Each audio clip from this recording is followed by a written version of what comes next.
Amém, irmãos? Vamos orar? Senhor Jesus, muito obrigado, Pai, por estarmos na Tua presença, Deus. Muito obrigado por podermos, ó Deus, sermos servos Teus. Muito obrigado por podermos servir na Tua igreja, meu Pai. Muito obrigado por tudo que o Senhor fez e faz na vida de cada um de nós. Sabemos que as Tuas bênçãos são incontáveis, meu Senhor, e não poderíamos, ó Deus, agradecer por todas que nós recebemos nesse momento, meu Pai.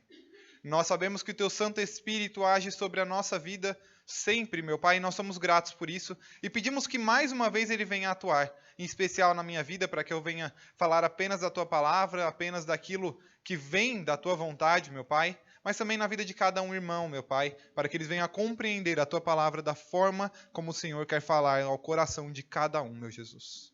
Somos gratos a Ti por tudo que o Senhor fez e faz na vida de cada um de nós. Pedimos a sua bênção sobre essa pregação, assim como o Senhor abençoou os louvores, assim como o Senhor tem abençoado todo este culto e toda essa igreja, em nome de Jesus Cristo, meu Pai. Amém, Senhor. Os irmãos podem se assentar por um momento. Daqui a pouco eu já peço para os irmãos ficar de pé de novo para a gente ler a palavra. Mas, irmãos, a palavra que eu trouxe hoje é uma palavra que eu venho pensando nela desde a minha última pregação. É algo que vem tocando no meu coração sobre isso desde a última vez que eu preguei aqui. E isso aconteceu justamente por uma das partes que eu falei na pregação, que eu falei sobre o povo no deserto, junto com Moisés. Foi um dos tópicos na pregação, eu comentei sobre isso. E isso surtiu algo no meu coração, eu disse, eu acho que eu preciso ler mais sobre isso e trazer uma mensagem sobre isso para a igreja. E aí, pensando nisso, eu lembrei de uma música que eu acredito que a maioria dos irmãos conhece, principalmente os mais velhos, que a música se chama Projeto no Deserto. Eu acredito que muitos aqui conheçam. E ela diz assim, eu copiei a letra aqui e eu vou ler para os irmãos. Um povo em pleno deserto, a nuvem estava por perto. Não tinha fome nem sede, pois Deus estava com ele. Um povo em pleno deserto e não havia doentes. Maná que vinha do céu matava a fome daquela gente. As pernas nunca inchavam, as roupas não envelheciam, sapatos não terminavam pelo caminho que seguiam. Eu não vou cantar, porque senão os irmãos não vão continuar aqui no culto. Eu só vim pregar, não vim cantar, para a honra e glória de Deus. Mas assim, esse louvor, ele sempre tocou muito forte no meu coração. Mesmo ele sendo um louvor antigo, um louvor mais velho mesmo, ele é um louvor muito, muito forte. E ele fala coisas muito bonitas sobre a vida do povo no deserto. Sobre como foi a ida, essa passagem, onde Moisés levou o povo a caminhar pelo deserto. Onde as roupas não terminavam, onde os sapatos não se desgastavam, e onde Deus estava com eles. E só por isso que a caminhada foi desse jeito. Mas, apesar de tudo isso, a gente muitas vezes não via o povo retribuindo as bênçãos de Deus conforme Deus abençoava. O povo não olhava para tudo isso e dizia, que bênção, como Deus é maravilhoso, como Deus é bom na minha vida. E por isso, eu quero convidar os irmãos a mais uma vez se colocarem de pé e abrirem as suas Bíblias no livro de Êxodo, no capítulo 16. A gente vai ler a partir do verso 1. Êxodo capítulo 16, do verso 1 até o verso 5, nos diz assim. Partiram de Elim, e toda a congregação dos filhos de Israel veio para o deserto de Sim, que está entre Elim e Sinai, aos 15 dias do 2º mês, depois que saíram da terra do Egito. Toda a congregação dos filhos de Israel murmurou contra Moisés e Arão no deserto. Os filhos de Israel disseram a Moisés e Arão, quem nos dera tivéssemos morrido na mão do Senhor na terra do Egito, quando estávamos sentados junto às panelas de carne e comíamos pão à vontade. Pois vocês nos trouxeram a este deserto a fim de nos matarem de fome, toda essa multidão. Então o Senhor disse a Moisés, eis que farei chover do céu pão para vocês, e o povo sairá e recolherá diariamente a porção para cada dia. Eu os porei à prova, para ver se andam na minha lei ou não. No 6º dia, prepararão o que recolherem, e será o dobro do que recolheram nos outros dias. Vamos orar mais uma vez? Senhor, que o Senhor esteja conosco, que o Senhor abençoe, ó Deus, essa palavra lida, que ela seja base, ó Deus, que ela seja basilar para toda a mensagem, ó Deus, que será pregada nessa manhã. É o que nós te pedimos em nome de Jesus. Amém, Senhor. Os irmãos podem sentar novamente e agora permanecerão assim durante a mensagem.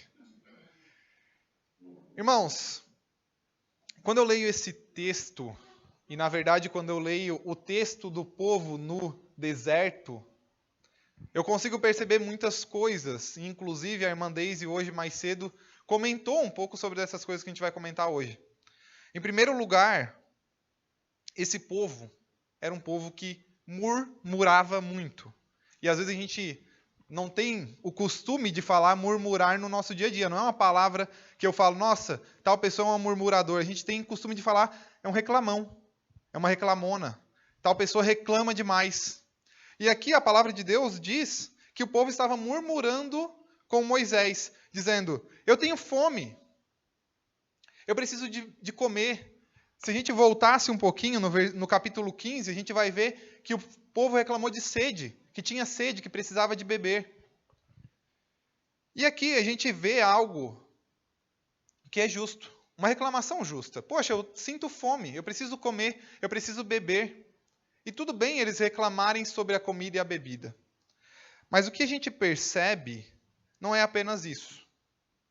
A gente percebe um povo que diz assim, eu preferia ter morrido no Egito, onde eu estava sendo escravo, cheio de panelas de carne e pão à vontade para eu comer. Irmãos, vocês acham que um povo escravizado estava cheio de carne, estava cheio de pão para comer à vontade, o quanto quisesse? Tinha bebida à vontade e tinha uma vida boa, uma vida mansa, sendo escravizado? A gente já vê que até mesmo nos tempos mais atuais, quando existia ainda a escravidão, quando a escravidão ainda não havia sido abolida, a escravidão já era terrível. Já era algo que destruía o ser humano. Já era algo maldoso, as pessoas passavam fome, as pessoas eram chicoteadas. Vocês imaginem a escravidão daquela época. O quanto o povo sofreu. O quanto o povo passava fome, passava necessidade, passava momentos de dor, de luta. Mas mesmo assim, mesmo com toda essa escravidão, eles ainda se apegavam a essa vida passada e mudavam todo o contexto daquilo que eles viveram durante 400 anos. Não foi 1, não foi 2, não foi 3 meses, não foi alguns anos. Foram 400 anos de um povo sendo escravizados, onde a partir do momento em que eles passam uma pequena necessidade comparada à necessidade que eles estavam passando, eles já distorcem toda a realidade de tudo o que eles viveram até aquele momento. Dizendo que antes eles tinham carne e pão à vontade. Dizendo que antes eles não passavam fome, eles não passavam necessidade. Antes eles tinham bebida para beber como eles quisessem. Antes eles não se cansavam ao andar. Antes eles tinham roupas à vontade. Provavelmente o povo reclamou para Moisés sobre todas as circunstâncias e tudo que eles estavam passando. Mas muitas vezes o que acontece é apenas uma falsidade, onde eles olham para o passado e distorcem aquilo que eles estão vivendo no agora. Mas por que a gente está olhando para o povo reclamando e está pensando nisso? Bom, como a irmã Daisy mesmo falou hoje mais cedo, nós não somos tão diferentes assim dos israelitas no deserto. A nossa vida cristã nem sempre é tão fácil a ponto de querermos viver o cristianismo todos os dias tranquilamente, sorrindo. Muitas vezes a gente passa por dificuldades. Muitas vezes a gente vai ter a falta, a gente vai sentir as faltas. Mas isso não pode nos fazer com que nós olhemos para a nossa vida passada e queiramos voltar atrás. E queiramos dizer, Senhor, era mais fácil você me deixar morrer no pecado, morrer na dor, do que passar por isso. Porque isso é muitas vezes apenas a nossa própria mente, nossa mente humana, a nossa mente carnal, querendo voltar para aquilo que nos traz o prazer da carne. Mas não é isso que Deus quer de nós. Em Filipenses capítulo 3, no verso 13 e 14, diz assim: esquecendo-me das coisas que ficaram para trás e avançando para as que estão adiante, ou seja, eu me esqueço daquilo que eu já vivi, eu me esqueço do passado, eu me esqueço dos erros, eu me esqueço daquilo que me fez mal, eu avanço para aquilo que está adiante de mim, prosseguindo para o alvo, para o prêmio da soberana vocação de Deus em Cristo Jesus. Filipenses 3, versos 13 e 14. Muitas vezes a gente vai lembrar do nosso passado. Paulo, ele diz assim: eu estou me esquecendo das coisas que ficaram para trás. Muitas vezes isso é uma atitude que não é passiva. Ou seja, não é algo que eu faço sem querer, naturalmente. Muitas vezes é algo que precisa do meu esforço. Eu preciso me esforçar para me esquecer daquilo que ficou lá atrás. Eu preciso me esforçar para me esquecer das minhas bebedeiras. Eu preciso me esforçar para me esquecer das minhas cumilanças, das minhas maldades. Mas sabe o que a gente faz? A gente encontra um velho amigo, um amigo que a gente conhecia desde antes de conhecer a Cristo e diz: nossa, você lembra daquele tempo que a gente ia para o baile? Você lembra do tempo que a gente ia para uma baladinha? Você lembra do tempo que a gente fazia isso ou aquilo? E ao invés disso entristecer o nosso coração, isso nos alegra. Nos diz: nossa, que saudade daquele tempo. Que saudade do tempo em que eu saía para farrear, em que eu saía com várias meninas, que eu saía com vários meninos. Que saudade daquele tempo. É isso que muitas vezes nós fazemos. Esquecendo dos problemas que existem também em viver dessa forma. E não apenas numa vida como cristão, eu digo. Mas viver de uma vida onde a gente não tem uma segurança, onde a gente não tem um suporte, onde a gente não tem amizades verdadeiras, e mais do que isso, é claro, onde a gente não tem o nosso Deus. Onde a gente não tem um Senhor em quem a gente pode se fortalecer, onde a gente pode se saber que existe um Deus que vai muito além de tudo que nós vivemos aqui. Infelizmente, muitas vezes nós nos esquecemos, assim como os israelitas esqueceram do passado, esqueceram da forma como era vivenciar o seu passado, e queremos voltar atrás e viver novamente as nossas erranças, a nossa vida errada. Além do seu apego à vida passada, os israelitas também tinham um outro problema, que eram as suas inseguranças e as suas incertezas. Quando nós vemos aqui os israelitas falando e a forma como eles viviam, nós percebemos que eles não confiavam em Deus. Que eles não conseguiam se entregar ao Senhor. Que eles não conseguiam dedicar a sua vida a Deus, entregar a vida a Deus e deixar com que Ele cuidasse do resto. Mas, Mateus, isso não está falando nesse texto. Mas se a gente for um pouquinho mais para frente, em Êxodo 32, no versículo 1 e 2, diz assim: o povo viu que Moisés demorava para descer do monte. Então, reuniu-se em volta de Arão e lhe disse: levante-se, faça para nós deuses que vão adiante de nós. Pois quanto a este Moisés, o homem que nos tirou do Egito, não sabemos o que lhe aconteceu. E Arão respondeu: tirem as argolas de ouro das orelhas das suas mulheres, de seus filhos e de suas filhas, e tragam para mim. Ou seja, a confiança dos israelitas era tão frágil, mas tão frágil, que apenas no momento em que Moisés sobe para falar com Deus, onde ele se ausenta por um pequeno tempo, eles já precisam de um outro Deus. Eles já precisam de um bezerro de ouro, que todos aqui conhecem a história, de um bezerro de ouro para dizer que é seu Deus. De alguém para levá-los adiante. De alguém para conseguir colocar a sua confiança.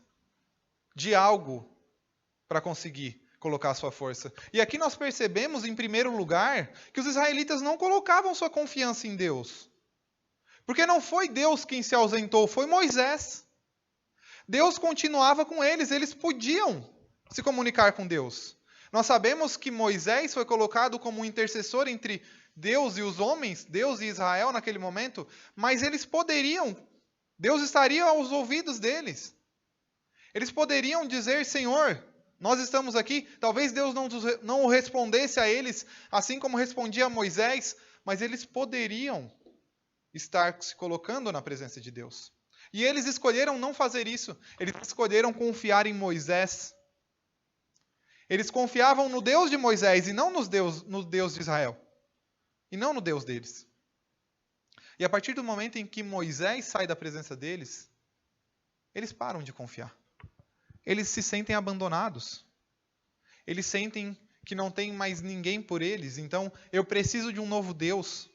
Eles ainda estavam enraizados ao passado deles e querem confiar em qualquer Deus.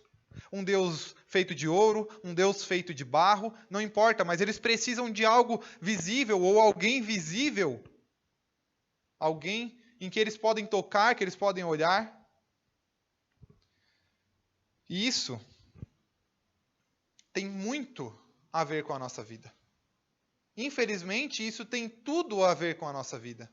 Em 1 Pedro, no capítulo 5, verso 7, diz assim: Portanto, humilhem-se debaixo da poderosa mão de Deus, para que ele, em tempo oportuno, os exalte. Lancem sobre ele todas as suas ansiedades, porque ele cuida de vocês. Assim como os israelitas não confiaram em Deus naquele momento, nós, muitas vezes, não lançamos as nossas ansiedades em Deus. Nós não lançamos o nosso coração, a nossa vida, as nossas preocupações diante do Senhor. A partir do momento em que nós não entregamos os nossos problemas, nós não entregamos aquilo que nós temos como as nossas maiores frustrações diante de Deus, Deus não intervém. Ele não pode, ele pode, mas ele não vai interferir na vida daquele que não quer a sua presença. Ele não vai mudar a trajetória da sua vida se você não confia nele.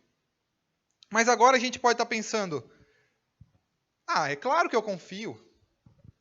É claro que eu deposito a minha vida diante de Deus.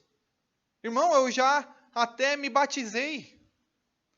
Irmão, eu já até aceitei Jesus como meu Senhor e Salvador. Como assim você está falando que talvez eu não confie?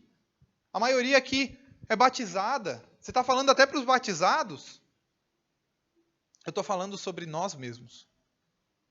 Eu estou falando sobre cada um de nós dizer que confia no Senhor, mas não conseguir entregar a vida a Ele. Porque uma coisa é nós falarmos de boca. Senhor, eu confio em Ti. Senhor, eu entrego a minha vida a Ti. E nós oramos no nosso quarto, fechamos a porta. Ou então oramos aqui na igreja. Senhor, eu entrego tudo a Ti. Eu entrego essa igreja, eu entrego as crianças, eu entrego a pregação. Outra coisa é nós deixarmos com que Ele atue sobre a nossa vida. Outra coisa é nós deixarmos com que Ele faça o que Ele quer sobre a nossa vida. Outra coisa é nós fazermos algum plano sobre a nossa vida, porque não tem problema nós fazermos planos, mas nós sabermos que a resposta certa vem dele. Isso significa, a confiança em Deus significa que muitas vezes os nossos planos serão frustrados. Aquilo que nós queríamos tanto não vai acontecer. Aquilo que nós pretendíamos pela vida inteira, talvez não aconteça. Mas o meu sonho era ter um carro desse tipo, daquele jeito. Mas se Deus não quer, e nós confiamos nele, se nós entregamos tudo a Ele, nós sabemos que Ele tem o melhor para nós. E que mesmo aquele sonho da nossa vida, mesmo aquilo que nós tanto queremos, mesmo aquilo que nós tanto pedimos, nós ainda pedimos o nome dEle e por intermédio dEle, para que a vontade dEle seja feita e não a nossa. E isso é muito duro muitas vezes para nós. Assim como para os israelitas, eles não confiavam, eles não conseguiam entregar tudo a Deus e deixar com que Deus tomasse as decisões por eles, nós muitas vezes não conseguimos fazer isso. E uma prova disso se encontra nos momentos em que nós não temos nada com que nos apoiar. Quando nós perdemos o nosso dinheiro, porque muitas vezes o bezerro de ouro de cada um de nós, da nossa vida, não é um bezerro de ouro físico, mas é o nosso dinheiro, mas é a nossa saúde, mas é uma pessoa que está ao nosso lado. E quando a gente perde o nosso bezerro de ouro, quando nós perdemos o nosso ídolo, pois ídolo é tudo aquilo que toma o lugar de Deus em nosso coração, e quando nós perdemos esse ídolo, e nós precisamos confiar somente em Deus, como fica o nosso coração? Eu quero que os irmãos imaginem, se vocês estivessem no lugar de Jó, e perdessem tudo o que tinham, se vocês e eu, se nós aqui, conseguiríamos dizer: Deus me deu, Deus tomou, bendito seja o nome do Senhor. É claro que Deus provou Jó, Deus trouxe tudo aquilo na vida de Jó, porque Ele conhecia o coração de Jó. Ele sabia que Jó permaneceria firme até o fim.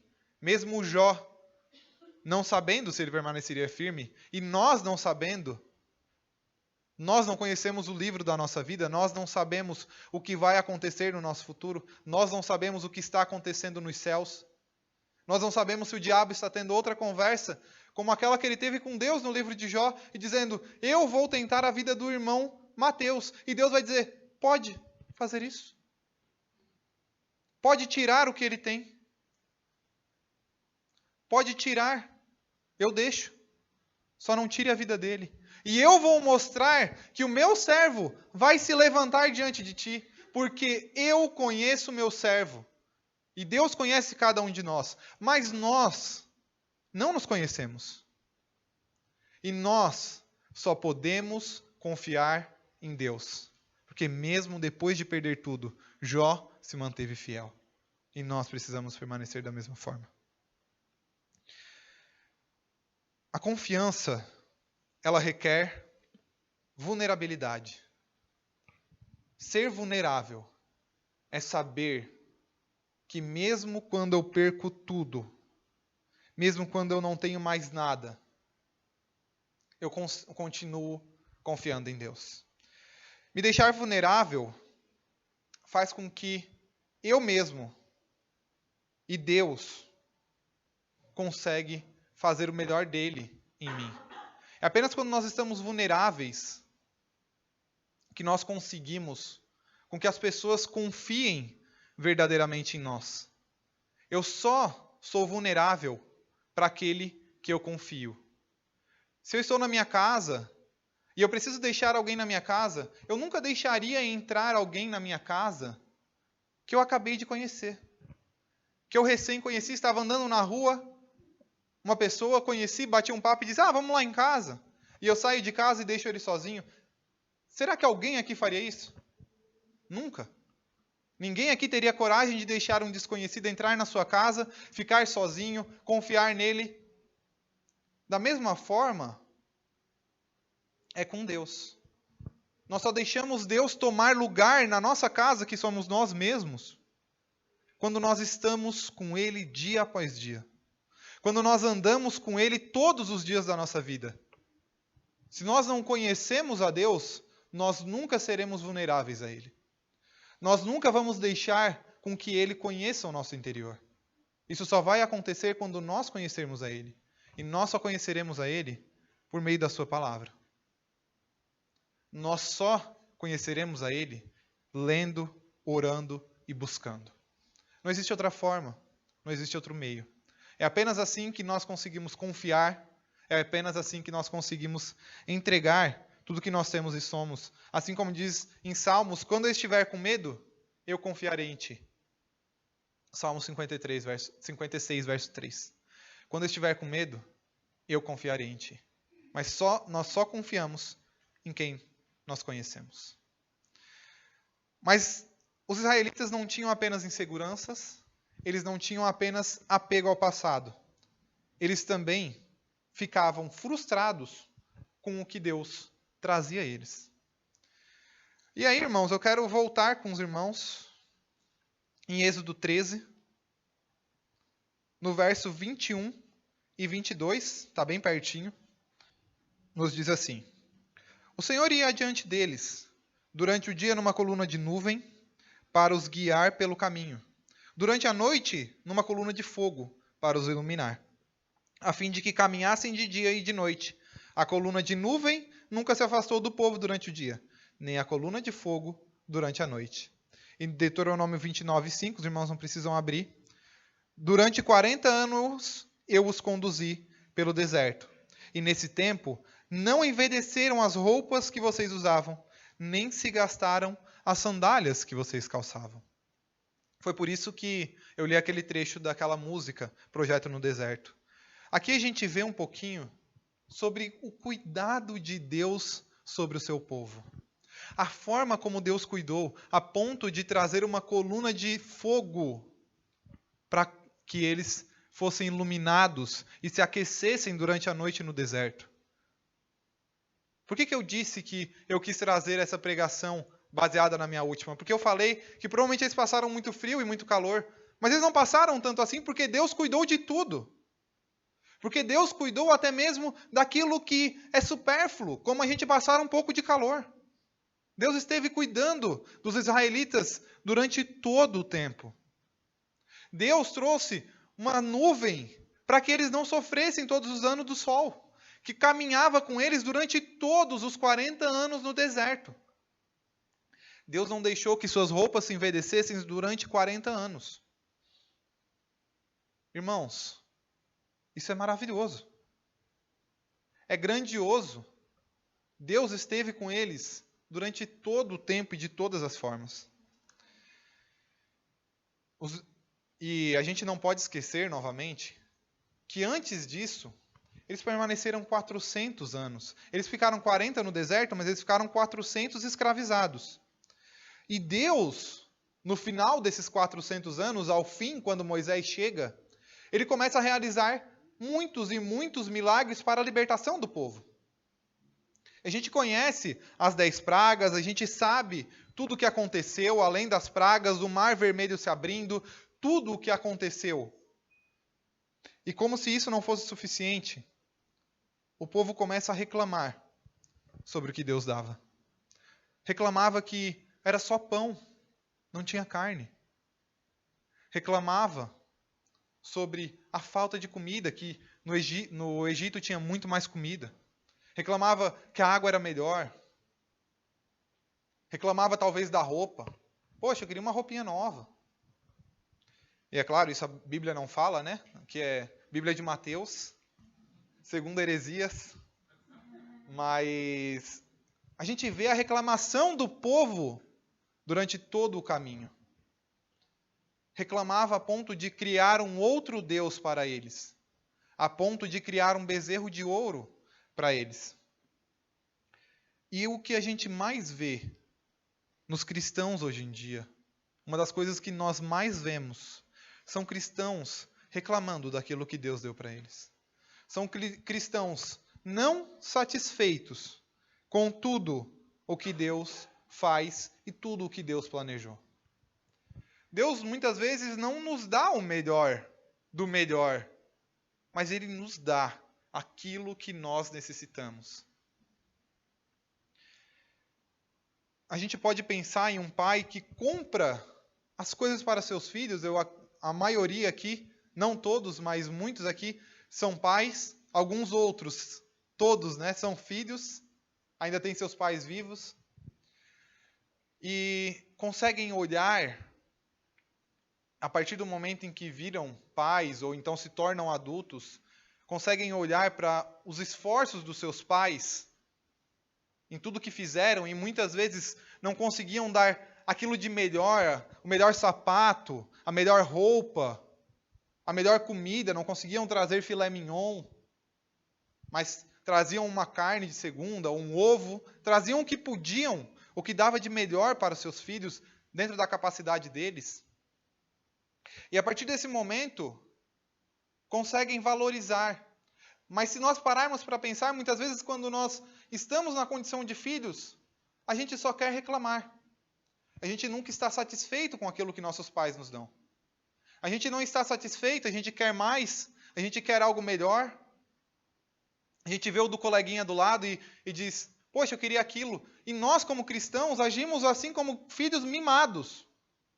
Crianças mimadas que querem só o melhor, querem se tornar mimados para o resto da vida, querem ser mimados mesmo e querem viver como crianças mimadas. E é claro que Deus nos traz mimos sim, assim como um pai dá com alegria uma roupa melhor ou dá com alegria um chocolate bom na Páscoa. Mas muitas vezes Deus não dá justamente para que nós não nos tornemos filhos mimados e que nós saibamos que nós dependemos dele, assim como uma criança depende do seu pai. Assim como um recém-nascido depende da alimentação da sua mãe. Nós também dependemos do nosso Deus. Mas muitas vezes nós não conseguimos nos colocar diante dele. Por último, nós vemos também que Deus, no versículo 5, em Êxodo 16, no verso 5, diz algo que é muito importante, em especial para nós batistas do sétimo dia. No sexto dia, prepararão o que recolherem, e será o dobro do que recolhem nos outros dias.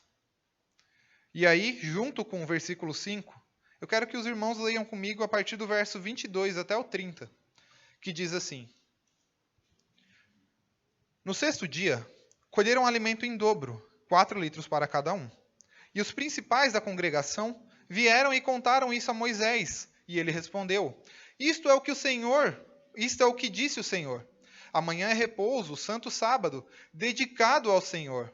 O que vocês quiserem assar no forno, assem, e o que quiserem cozinhar em água, cozinhem. E tudo o que sobrar, separem, guardando para a manhã seguinte. E guardaram-no até a manhã seguinte, como Moisés havia ordenado, e não cheirou mal, nem deu bichos. Então Moisés disse: Comam isto hoje, pois é sábado dedicado ao Senhor. Hoje vocês não encontrarão nada no campo. 6 dias vocês o recolherão, mas o sétimo dia é o sábado. Nele não haverá nada a recolher. No sétimo dia, algumas pessoas saíram para o recolher, porém não o acharam. Então o Senhor disse a Moisés: Até quando vocês se recusarão a guardar os meus mandamentos e as minhas leis? Vejam, o Senhor deu a vocês o sábado, por isso ele, no sexto dia, lhes dá o alimento para 2 dias. Cada um fique onde está, ninguém saia do seu lugar no sétimo dia. Assim, o povo descansou no sétimo dia. Irmãos, o sábado, ele se trata de 2 coisas. A primeira é descanso. Poder descansar. Pois nós somos humanos e o próprio Deus descansou na sua própria criação.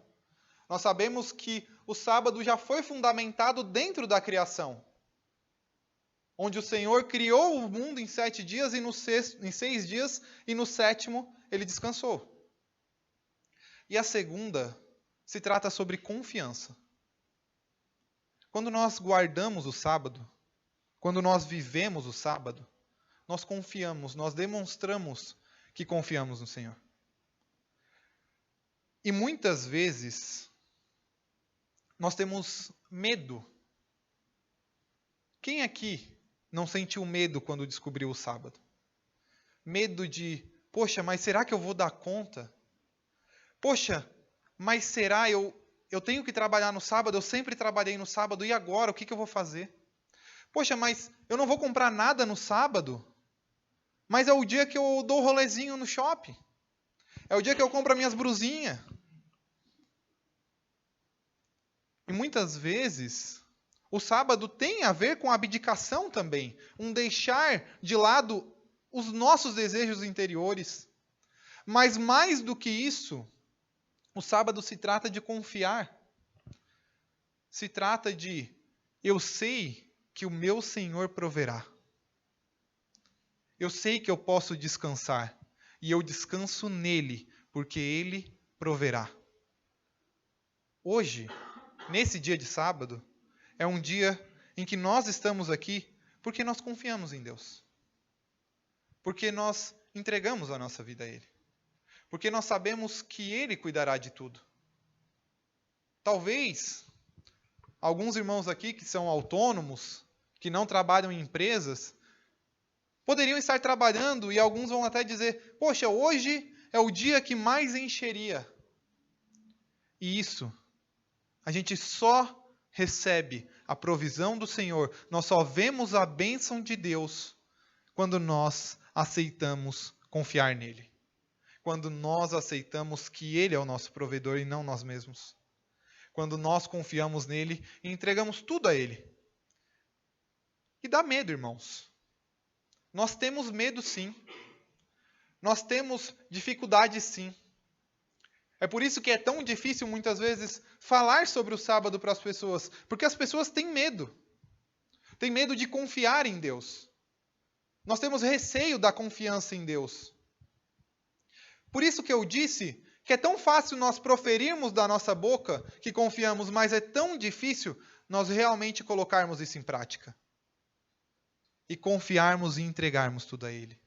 Mas é apenas quando nós confiamos que nós podemos ver o alimento caindo dobrado na sexta-feira, que foi o que o povo viu. É apenas assim que nós podemos descansar verdadeiramente nele. Eu queria ler um último texto com os irmãos, que se encontra no livro de João. João 15, versos 4 e 5. Diz assim: Permaneçam em mim, e eu permanecerei em vocês. Nenhum ramo pode dar fruto por si mesmo. Ele tem de permanecer na videira. Vocês também, se permanecerem em mim, e eu em vocês, darão muito fruto. Apartados de mim, vocês não podem fazer coisa alguma. Nós só podemos fazer algo. Nós só podemos ter algo quando nós estamos nele. Quando nós confiamos nele. Quando nós estamos junto do nosso Senhor, do nosso Deus. Por fim, irmãos, eu quero dizer que o povo nunca viu problema, nunca teve um problema real com bebida, com comida, com roupa, com calor, com frio. Esse nunca foi o problema real do povo. Ele nunca teve um problema verdadeiro onde justificasse as reclamações dele. Ele nunca viu um problema verdadeiro onde ele realmente pudesse dizer, eu estou precisando de carne. O problema do povo estava no seu coração. Porque Deus supriu todas as necessidades dele. Deus supriu tudo aquilo que eles precisavam. Deus estava com eles. E Deus esteve com eles durante todo o deserto, toda a travessia. A sua vida, a vida do povo, não estava centrada em Deus. E nós, como cristãos, nós podemos ter os mesmos problemas do povo. Nós podemos passar pelas mesmas dificuldades, pelas mesmas dores. Mas como será que nós vamos reagir? Como será que a gente passa pelo deserto dia após dia da nossa vida? Nós vemos as bênçãos do Senhor, nós vemos Ele multiplicando o pão, nós vemos Ele trazendo codornizes para que nós comamos, nós vemos Ele trazendo água, nós vemos Ele transformando água salgada em água doce para que nós possamos beber. E será que a gente olha para isso e diz que é bênção do Senhor? Ou será que a gente olha para isso e diz, poxa, mas essa água não é água na garrafa. Poxa, mas essa codornize de novo, eu queria um filé mignon hoje. Como está o nosso coração? Como a gente olha para as bênçãos que Deus traz para a nossa vida? Deus transforma o nosso coração. E é apenas quando nós convivemos dia após dia com Ele, que nós podemos ver as bênçãos e os milagres dele na nossa vida. Amém? Convido os irmãos a se colocarem de pé para que a gente possa estar orando nesse momento. Senhor Deus, Pai maravilhoso, estamos mais uma vez na Tua presença, Pai. Gratos por tudo que o Senhor faz e fez em nosso meio. E, ó Deus, pedindo para que o Senhor esteja conduzindo a nossa vida e o nosso coração, mais uma vez, meu Pai, para que nós, ó Deus, sejamos mais gratos. Nós olhemos mais para as Tuas bênçãos com olhos de quem Te ama, Senhor. Senhor Jesus, que o Senhor esteja, ó Deus, cuidando de cada um de nós, ó Deus. Que nós sejamos verdadeiros cristãos, fiéis a Ti, fiéis à Tua palavra, meu Deus, fiéis a cada um dos Teus ensinos. Nós pedimos, nós louvamos, agradecidos e agradecendo em Teu santo nome, Jesus. Amém, meu Pai. Amém.